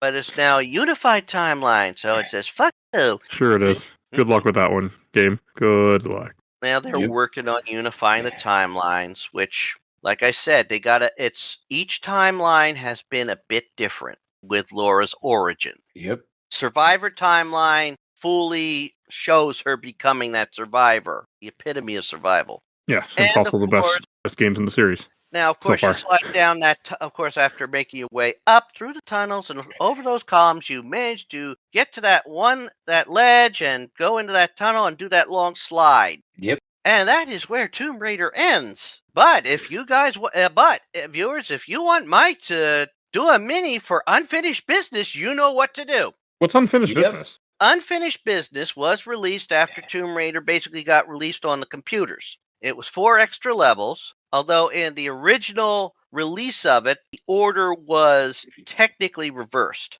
Your first 2 levels in this re-release it's called Unfinished Business. I think I'm good. Yeah. Yeah. It's basically 2 more levels in Atlantis, and then you go back to Egypt. Yeah, I think I'm good. It doesn't seem like there's enough in it to worth talking about it. They are bigger levels, and they are a chore to get through. And there is one hell of a one where you have to literally. There is a map available, I think, on Stella's Tomb Raider site, which shows you which of the jumping Atlantean creatures, you will activate on this checkerboard-like floor. So if you do it right, you don't have to activate as many. And trust me, you'll want to take your time in that room because you don't want to run around and try to avoid being hit by these things, only to trigger more and more and more and more. Or you just do what I'm going to do and not play it. So I'm not too worried. I'll do 2, but that's it. Like, I'll do 2, I'll do 3. I mean, I played 2 once, but it's been a long time, but I'm not doing, that doesn't interest me. Oh, And I'm terrible at doing DLC. And Legend as well. Which one is Legend? We did Legend. We could have played Legend, and I could have already forgotten it by now. We did Legend. Did we play Legend? Wait, which one was Legend? Like, give me a 2-sentence rundown, and I'll know if I remember it. Wasn't there a snow? It was the speeder level. Legend Anniversary Underworld timeline. Got it. We Okay, yeah. We played Anniversary. That's right. We did the trilogy.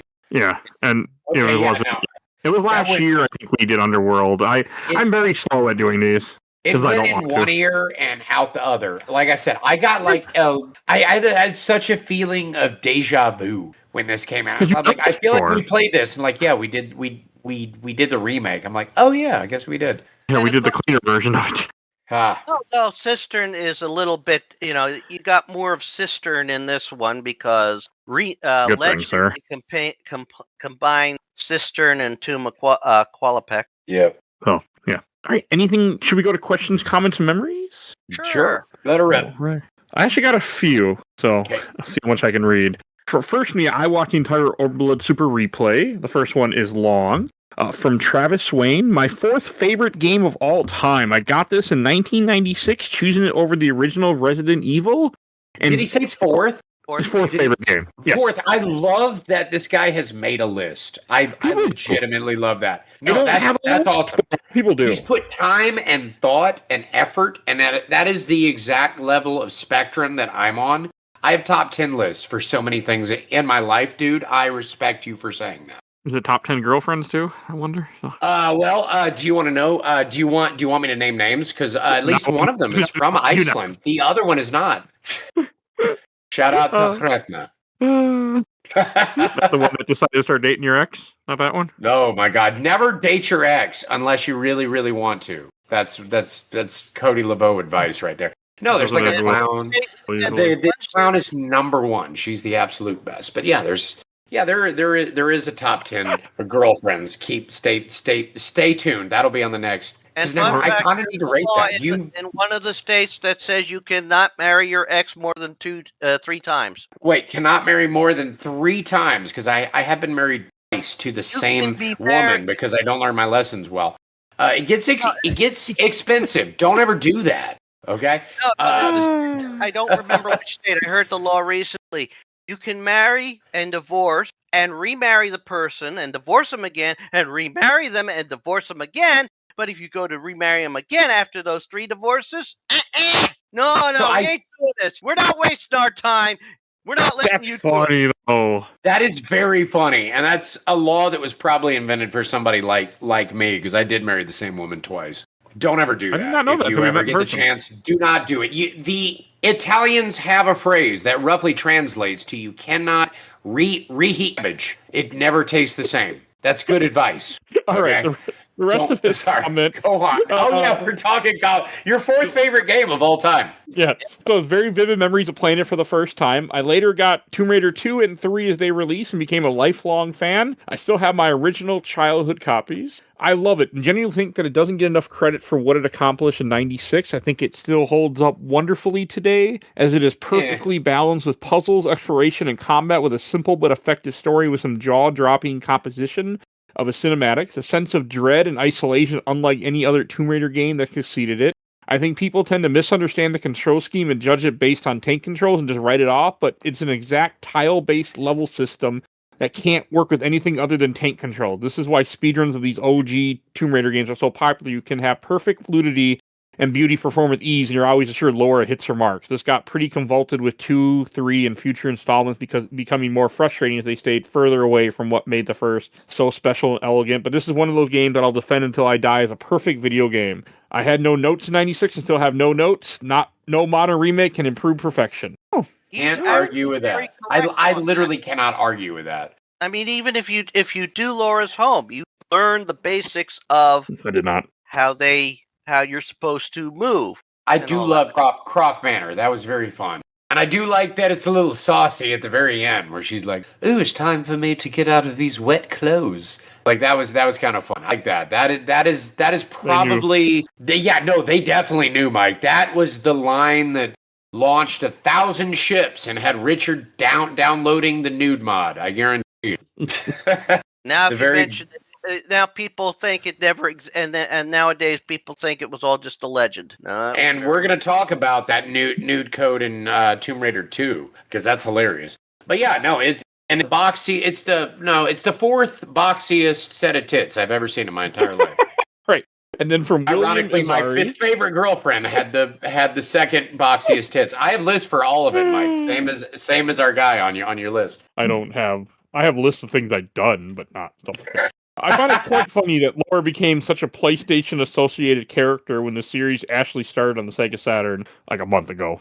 Yeah, doesn't count. And from Andrew Leant, I had planned on also playing through all of the original games on the remaster. My first Tomb Raider game was either 2 or 4, and I did end up playing 3 as well as Chronicles. The original was my only blind spot. I have fond memories of the series, but they play much differently than most modern games. They are very exploration and puzzle-heavy, and I seem to remember going to GameFAQs for a lot of hints because of how easy it was to get lost in these games. That's true. I believe that I also used cheats a lot back then because combat could be quite difficult as well with how the controls were. I still love the series as a whole and have yet to play the second 2 games in the newer trilogy, which I may have to do before Atlantis comes out. Really should, because those are great games. They did have some what I would call a phone booth fights in this, where it's like wolves and you're in a tight area. That was not fun. Having to lock on and then unlock and then lock to something else when time was of the presence and health was getting whittled. Not wrong. No. And then from the official Laser Time community, from Tony Garcia, friend of the show. What's up, Tony? I'm in that group. Come up and see me. I post in there sometimes. I only post comments. I don't really post a lot in the other way. Having played through some of the first game again recently, though through the remastered collections, I struggle with the visuals and adjusting the brightness isn't going to help me here, so I gave up. I prefer the Legend era of the series, but I'm definitely looking forward to the first game's second remake next year. Sure. I was surprised no one else commented Laser, but sometimes normally they're pretty good. They've been very kind. They are usually pretty good. It must have been a slow week. Or just didn't get. I mean, they never got mad at me, and so kicked me out. So that's always nice. Like no, they still have never kicked you out of there, Mike. For some reason, you're only there just to troll comments and meet me for some reason because that's a bunch of people from official Laser Time that are on this podcast regularly. You gotta get Chris on this. If Chris ever gets another podcast, I love Chris, but he needs to do. Chris? Yeah. Antista. Chris Antista. Smells like pizza. I have actually I've never spoken to him. Unfortunately, send him a message. Ask him if he wants to be on the show. I always want to hear more. If you get me and Chris on a podcast, I've been on like 2 podcasts with him. He's hilarious. Just set a 3-hour time limit. What do you mean? Is that what he does? He's chasing his cat too. I was on a podcast with him, and just at some point it was Kitty, no, and he like ran away. I think he was like climbing his tree or something. I did the Shark Week podcast with them for like 3 years in a row. I just forgot about Laser Time because it doesn't really exist anymore, does it, if I remember correctly? Not really. It kind of fizzled, but I know like still do like Vigigame Apocalypse, 30-2010 That died ended. because they did it. Yeah, because they did it for the full 10 years. I wish somebody would keep it going. I love that show. I listen to all of them, but they all have real life jobs, same as all of us. So I get it that it's a thing, but I still sub to them. I still love to listen to them. It's like I've been following them since Talk Radar. That's how old that is. Oh, yeah, they're an old show. They're old school. Back when they were doing Talk Radar, back when Games Radar used to exist, and they were the quote edgy ones. They were the ones that were on the fringe, and they swore on their show. Back when they were like affiliated with the official Xbox magazine. Back when people used to buy magazines. God, I'm gonna just turn into bones and ash pretty soon for how old I am. But yeah, Remember magazines too. magazines. I have some around here. I'll let up while you're reading comments. I'm going to show you something cool. Just keep drawing. All right, from the Lara Croft Tomb Raider group, I got a few. Imagine. Not as many as I thought, but that's okay. Okay, I got a decent amount. More than I expected, I should say. From Josh Martin, it's simply the best Tomb Raider game. Playing the remasters reaffirms that no other sequel can compete with it. The adventure, player immersion, the atmosphere, especially Nathan McCree's compositions, even the cinematics were so ahead of its time that not even Anniversary could compete with it. The sequence where Laura Pieces 2 Seons especially comes to mind. What a visual and sonic masterpiece. From Matthew Christopher, best game ever made. Okay. And from, I disagree, but from Travis Sedilio, Tomb Raider 2 is better in my opinion. It took what was great about Tomb Raider 1 and improved upon it. Well, I didn't like it back then, but I am curious to play it now. Yeah, maybe we're doing Tomb Raider 2 at some point, Mike. Yeah, it'll be a recovered, so it'll just be like when I can force it in. Yeah. Ooh, yeah. Waka Waka. Go on. I mean, I can play a lot of games. From Amber Rose Gray, I played it 25 years ago and loved it. Obviously, now we've all been playing The Witcher 3 and Oblivion, and I think games like Tomb Raider paved the way. Fair. Yeah. And from Hayden J. Smith, started replaying this game this week for the third time in over 20 years. Not impressed with the gym outfit and the new graphics, so switch to the old. Some things are better, some things worse. New controls take a bit of getting used to. Pistols can't be kept out unless you hold the button down, which is a bit disappointing. The core games are a heck of a lot more fun than the CD ones. And where are the crystals? They are only in New Game Plus, sir. Yeah. So I'm going to show you all something cool. Was that the last comment, Mike? Okay, no, so I have this box in front of me. This is Theater of the Mind. Magazines, look at that. Tips and tricks. I had that one as a kid. That Tips and Tricks. One right there, right?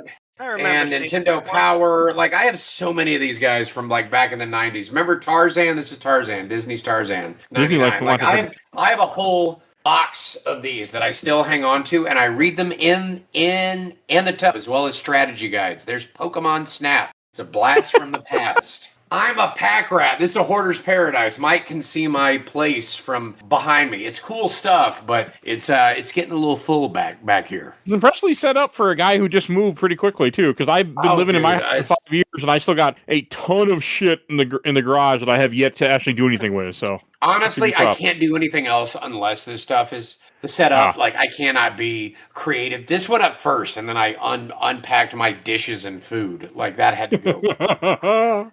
Well, hey, you didn't do what I do. I mean, there's dishes in my garage that I've never unpacked, and I'm pretty sure at this point, once I get to them, they're just going straight into a garbage bin. So, or garage sale, you can't you need to have a garage sale, because that's what I live off of. None of my dishes match. They used to at one time, and most of them got broken over my head.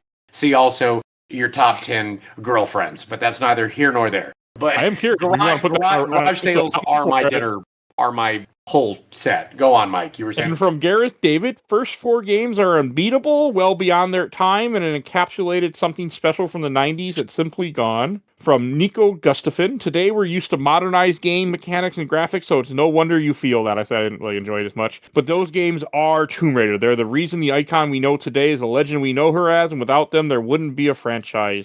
There wouldn't be a bland reboot or a botched unification without OG lore, and the fact that we have so many diehard Tomb Raider fans ready to defend the 30-year-old game is a testament to the impact she had in our life. But for real, I suck with OG tank control, so I too react a little. Yeah. All right. From Emma Williams.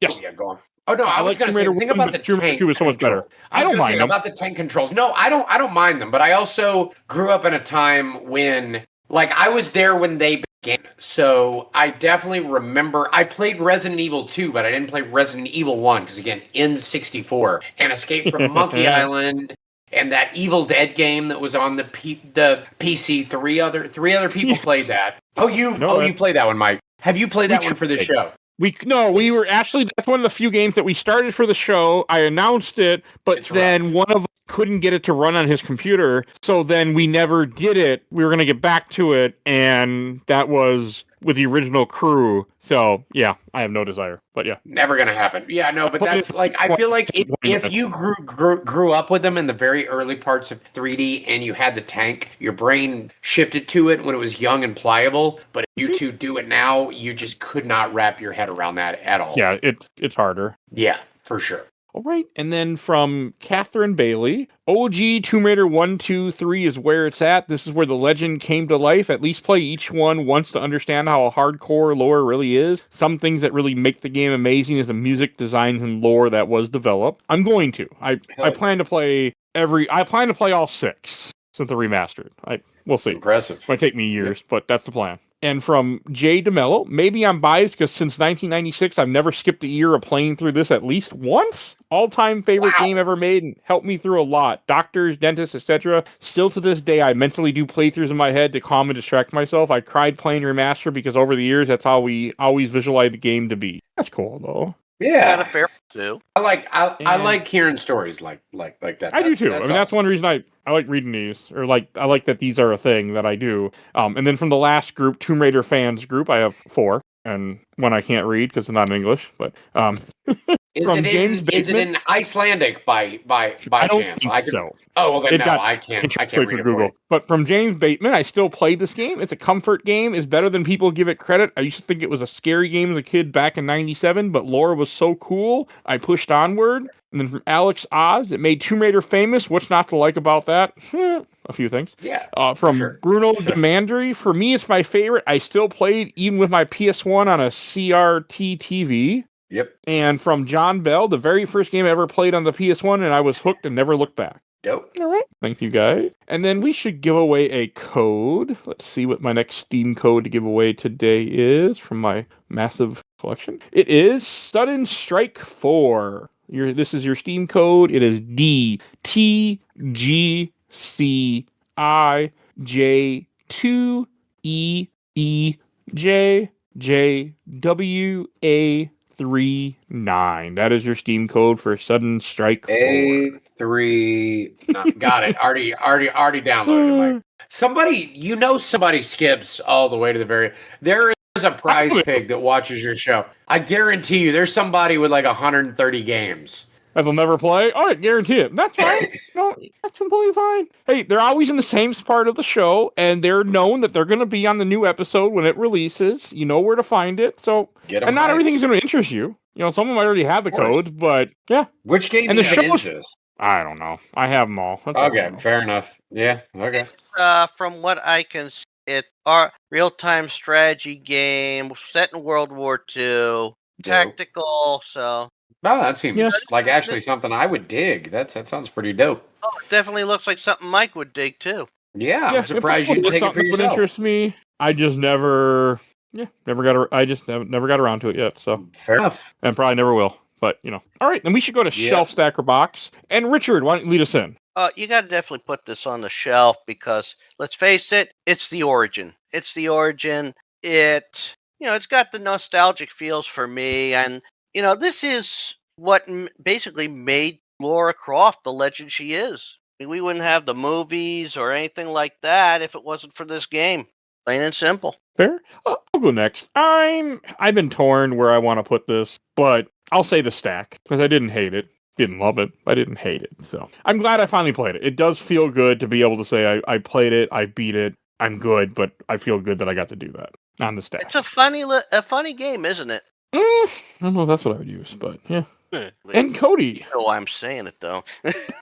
Is there some kind of like category for like museum shelf? Like, because I don't have any desire to play this particular game again. I mean, I guess it would be shelf, but not in a way that I ever want to pull it. Like, I don't need to play this game again, but I need to acknowledge what an impact this game has, not only on future Tomb Raider games that were functionally better and more entertaining, but on the industry as a whole. Like, this is one of the godfathers. If you, or I guess godmothers, because it is a lady, but like, it did so much that, like, again, this is the bottom of the pyramid of what videos are going to become, especially in the 3D era. So it's one that I would put on, like, this literal shelf that's behind me, Theater of the Mind, that I would show off and I'd go, that is the original Tomb Raider. You pay your respects, and I never need to play it ever again. That's not that it's bad.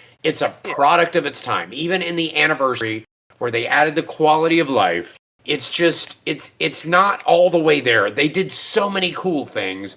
They did things that nobody else was doing, and not even in just the way they, like, not even in the function, not even in the way that they built the 3D world and the movement being on a grid. Again, it's sort of like the yin to Super Mario 64's yang. They must have come out around the same time. I think both of them were in 96, 97, that kind of era, where, like, Mario is more free-flowing and Tomb Raider is more on that grid, but it allowed you to move. But, yeah, it's just, so much would come after this, and I don't know if the industry or gaming as a whole would have been the same. No desire to play it ever again, but it's fine. What do you call, Mike? Is that shelf? Feels like a shelf. Hey, it can be whatever you want it to be. I mean, shelf doesn't museum mean shelf. Want to play it again? It just means that you can think highly of it. Yeah, I think very highly of what it is, not so much of it. Again, it's like a silent movie. I don't need to watch it a second time, but any of the films of Charlie Chaplin, where it's the Great Dictator, which wasn't silent, but, like, that's the first one I could think of. City Streets, good enough. City Lights, that kind of thing.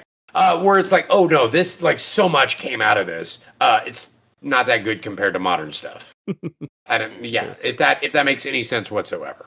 It does, yes. Okay, thanks, Mike, because I'm a little drunk and I'm just starting to ramble. We should intro what we're talking about next week. Next week, you can hear me talk about Final Fantasy VII Reunion Crisis Core. So that is next week. I feel like this is like the third Final Fantasy you've done after I've been on here. You just want to... I haven't done many, to be honest. I did, but I don't remember. I keep track. I have a list of everything that I do in an order of when I do it. Because, you've done Final Fantasy VII. 7 was January, because it was the 7-year anniversary of this podcast. We did 7. Yeah, you got to do it. For a mini, you had us play Final Fantasy 1, yes. Yeah. And I've done 4. And we were still a little bit surprised by that because no one told us it was going to be a mini. Wait, you did a mini of Final Fantasy VII? No, 1. 1.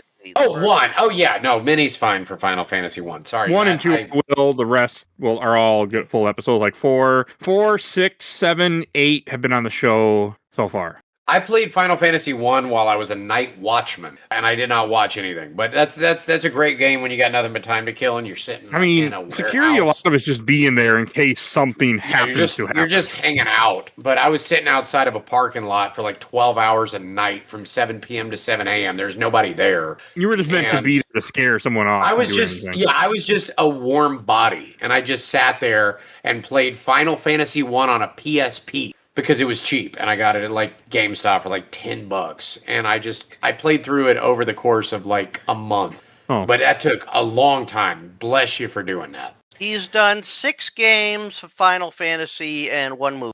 Have you done Final Fantasy Tactics? No, not yet. I have a guy. That was good. You're going to enjoy that. I have no desire to play it again. Before.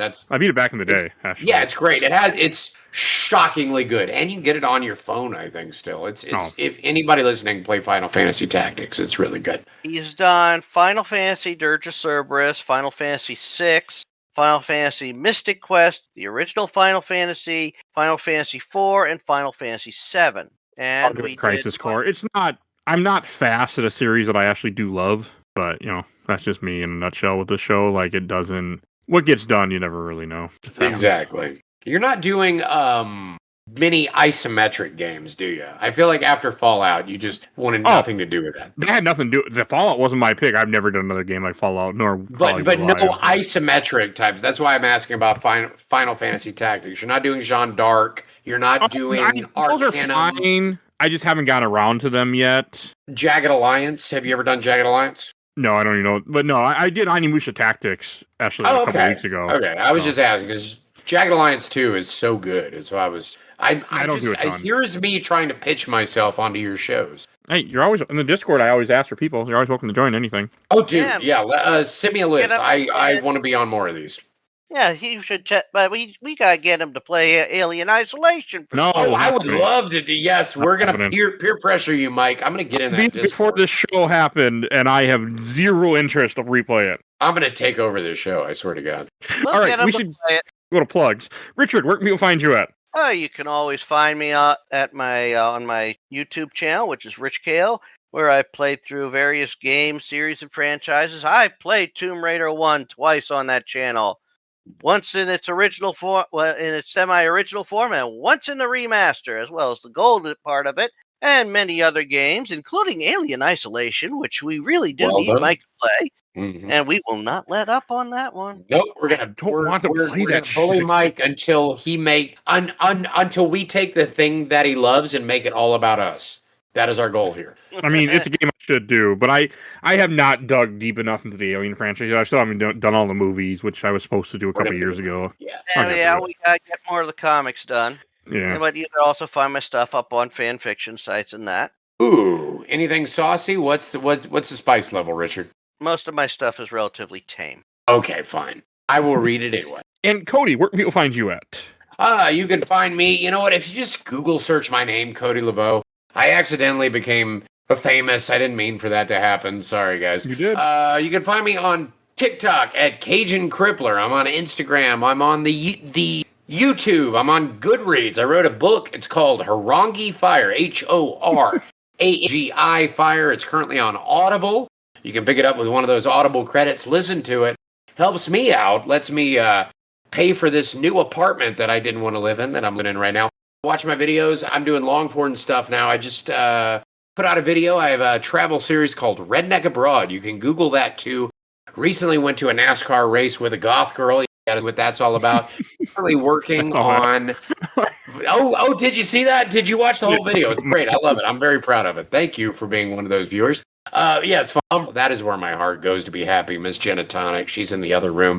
She's a Lebanese goth clown. You got to see what's going on with that. Again, most of y'all would know me from TikTok. We're getting very close to 200,000 followers on that. So follow me on that. Yeah, it's getting great. I am currently making a long-form video about Iceland. You're going to have to check that out, where I anthologize everything that went on there. The Redneck Abroad series is going. Read the book, and generally help me do my internet thing the way I'm helping Mike do his. All right, and if you enjoyed this episode, over 1,000 other episodes of this podcast, we do movies, TV shows, video games, comics, all sorts of crazy content. You can find everything we do on Podbean. To hear our other Tomb Raider episodes, you will see a link in the show notes, so check those out. There's a few, not as much as there probably should be on the show, but there's a few, so check those out. If you want to support the show, we do have a Patreon. A little dog vote in our Patreon poll. We have 2 polls a month, usually. We have so far almost this whole year, so check that out. And all episodes go live on Patreon early now. Once I get them editing them, I throw them on Podbean, so you get the regular episodes a few days early, and you get the other stuff sometimes up to a month early. So and they still will release in the regular feed, but patrons get it early. And throw Mike some money. He works really hard. And if you donate $10 or more for this I will plug your podcast YouTube every episode I make during that month, like these lovely people. Phoebe Stanton, Let's Play Princess on YouTube and Twitch. Check out her podcast, Nerds Broadcast. Check out Zach's show, absolutely the best podcast of work in progress, talking the MCU movies and Alien Predator franchise right now. And check out Bill Tucker's show, A Gamer Looks at 40, and his new podcast, Carrying My Cross. And I want to give a shout out to my awesome intro and outro, Curtis Helena at Hell Half Free. Follow her on TikTok and Instagram. And please join our Discord. If you want to be in the show, you want to suggest things for the show, you want to alert, join the Discord. You'll see a link in the show notes. And please follow us on Facebook, Instagram, Threads, Blue Sky, YouTube, and rate and reviews wherever you get your podcasts. I think that's everything I need to say, so we will see you guys all next time. Bye, everybody. Bye, all. Later, guys. Too honky for this donkey, and you guys take it easy, and Mike, if it's easy. Take her twice. I got him to say it.